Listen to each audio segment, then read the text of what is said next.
மல்லித்தூள் போடுறேன். இந்த வேக வச்ச பூண்டு இருக்கு இல்லையா, அது பாருங்கள் நல்லா ஸ்பூனால் தான் மசிச்சிருக்கேன், மிக்சியிலலாம் போடல.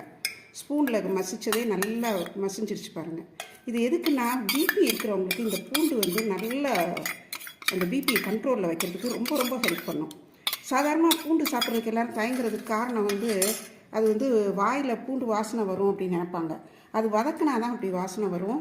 இந்த மாதிரி வேக வச்சு சேர்க்குறப்போ ஒன்றும் வாசனை வராது. இந்த மிளகு ஜீரகம் ட்ரையாக ரோஸ்ட் பண்ணி பொடிச்சு வச்சுருக்கேன், அதையும் இதில் சேர்த்துட்றேன்.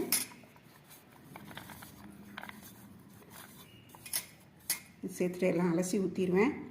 இதை வேக வச்ச பருப்பு தண்ணி, பருப்பு வேக வச்சு நல்லா டைல்யூட்டடாக எடுத்து வச்சுருக்கேன், அதையும் நல்லா கலந்துடுறேன்.